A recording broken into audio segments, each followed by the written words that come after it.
Hey everyone, Atchison Topeka in Santa Fe 769 was abandoned in Madrid, New Mexico in 1954. Now there's an effort underway to restore the old locomotive. Let's check this out.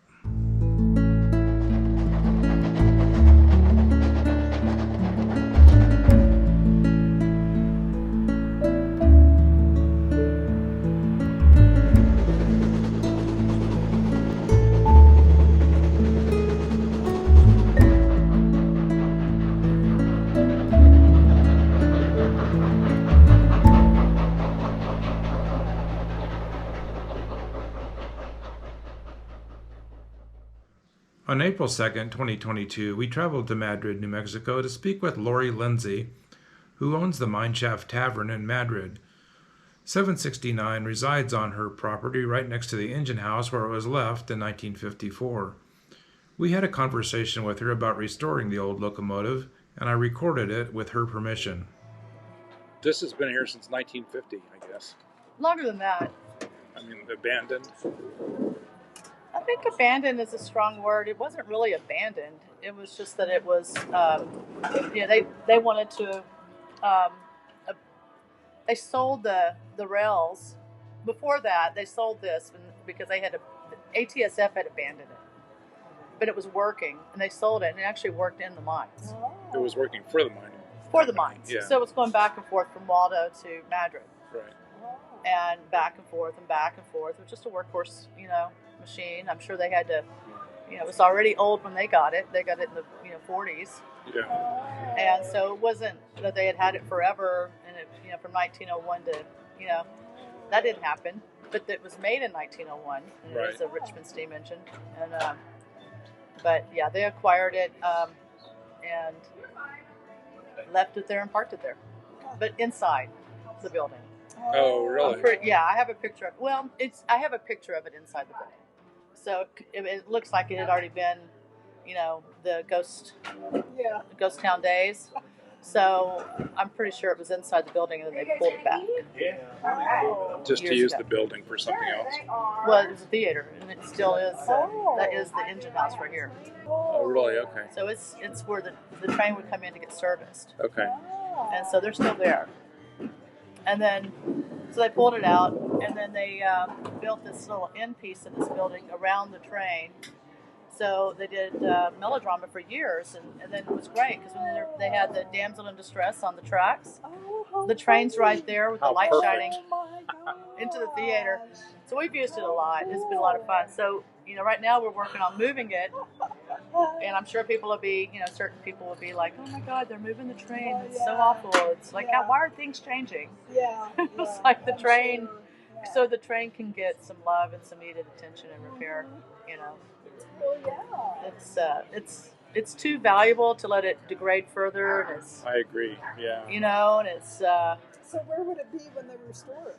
it's going to basically just kind of turn and go back next to that building, and we'll slowly work on that building to create better spaces for the restoration project, and then that building's going to turn into a museum.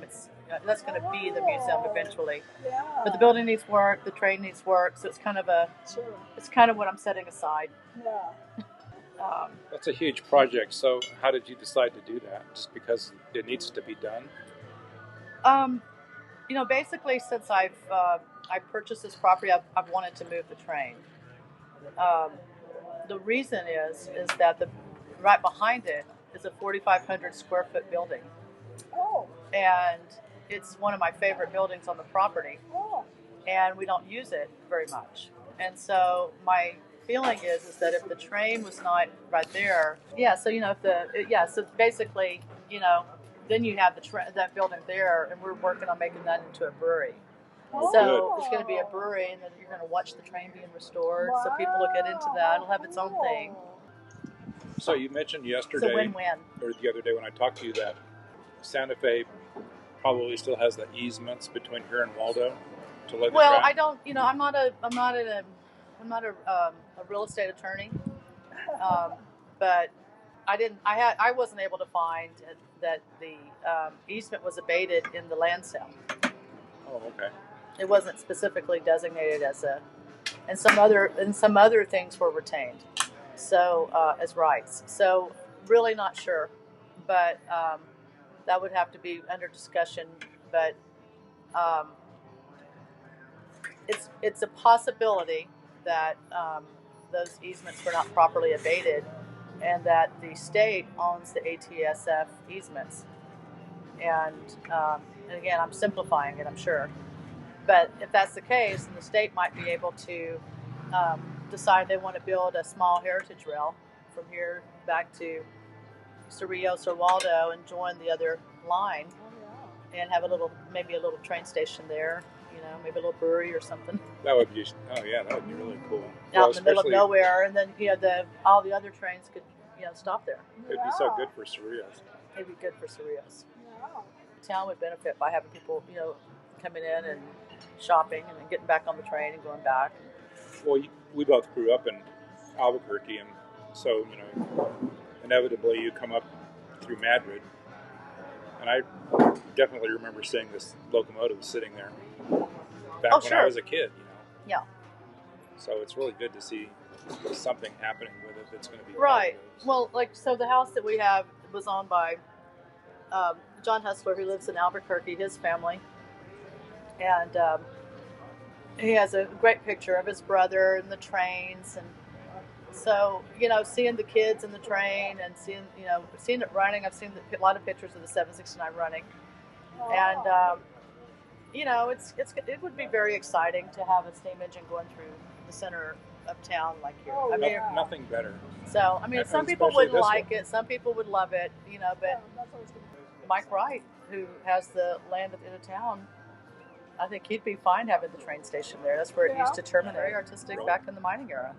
They did all these parties and festivals, and we're New Mexico's Christmas town, and there'd be cars lined up for miles and miles to come through town because the lights were so magnificent, and the planes would divert their path to fly over Madrid to see the lights. The TWA airlines, so it goes back to the 20s. That's pretty, it's pretty amazing. But it probably was, for it to be treated so poorly over the years, the fact that it is 99% complete and restorable is just remarkable. So you talked to John Howell about all that, and he agrees with that. Yeah, he's the one that brought somebody else to look. A couple of other people look at it. He's very knowledgeable. Oh no, he knows everything. Steam, diesel, the whole bit. Well, it's his business and his love, So you're going to try to get volunteers to restore it, basically? Well, I had been working with Henry Roberts, who is one of the 2926 volunteers, workers, and his crew, and Kurt Olson. I've talked to him for advice quite a bit. He's the one that's really motivated these projects. The biggest inspiration, though, is from a kid named Andrew Delgado, who's a train lover, and he's at the beginning of the pandemic. I don't know if he discovered the train or whatever, but he and his dad were coming out here working on my train, with very much in love with trains, and now he's a young man. It's been like 3 years. It's a big change when you're 14 to 17. But he's very much in love with the train. He's still involved with it, and but he started getting people to come out and look at the train. Wow. And so he really instigated the project. That's interesting. Huh? So John Howell is a product of that. Yeah. Have you thought about paying people to restore it? Well, it's not that I haven't thought about that. It's just a sum of money for a lack of return that I'm not able to spend because I'm still developing my property. And so, I've got to put the money where I'm going to get the biggest return. Right. You know how that is. Sure. And so, I think that that has always been an option, and that by moving this and facilitating that move and getting it situated, that still might be something. We're going to be a contributor to that process. Okay. But we need help. Well, Yeah, there's no way that I can afford, the $2 million restoration bill without selling it at the end. Yeah, you it's don't want to do that. So I don't want to sell it, and I own the train, and my goal would be to have a foundation raise enough money and eventually buy me out of the train and own the train. That's the goal. Yeah. So, and then the foundation owns the train, and then they would get the benefit of having the museum and the train, and have a source of income, because the train could be a source of income if it's a working train. You know, if we figure out transportation, or if we do the railroad tracks. I mean, that you know, that would be a great nonprofit activity, right? To run the rails. You know. I agree. That would just be so cool. I mean, So there's that would such be an- more than just restoring it. That would be completely doing a whole system of people that are trained knowledgeable and having having an engine to take care of, and having maybe 2 engines. Who knows? So how long do you think it'll take? I see it as a 5 to 10 year restoration. It depends on how the money comes in. Depends on if we get grants, matching grants, so I can fundraise. The thing is, I do have an ability to do pretty good fundraisers. I've done quite a few I of believe them. that.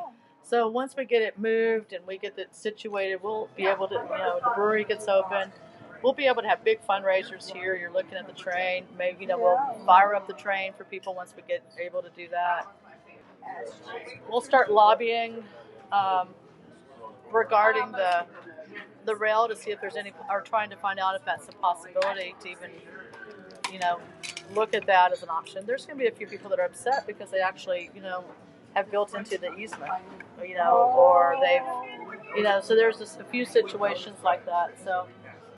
And I assume the Santa Fe Southern isn't built for that. The what? The Santa Fe Southern infrastructure won't work for that. No. It's too And bad. it's out there that I think George Martin is wanting to buy the train or something. He's not wanting to buy the train. I've never said that. He's got his own train now. He's got his own train, his own rail system. And, and this, according to Bill Banowski, this train is too heavy for their tracks. Their systems, their ridges, they're not designed for that. And I'm sure it's about the weight per linear foot is significant. I asked a couple of people about the possibility of running 769 on the line between Lamy and Santa Fe, and they both said it was possible, although some bridges might have to be strengthened. Santa Fe Southern 93 is a GP16, which weighs 258,000 pounds. 769 weighs 179,300 pounds, and the tender weighs 105,000 pounds.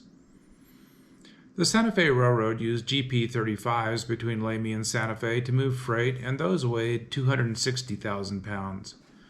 A steam engine on the Sky Railway would be a big draw for rail fans all over the world, but a recreation of the spur line between Madrid and Waldo or Cerrillos would also be a significant boost to that area. Either way, the restoration of 769 is a project that merits the attention of those of us that value the history of railroading in the days of steam. We will keep in touch with Lori and pass along updates as we get them. A GoFundMe page has been established to start the process, and the link is in the description below. Thank you for watching. Please subscribe to the channel.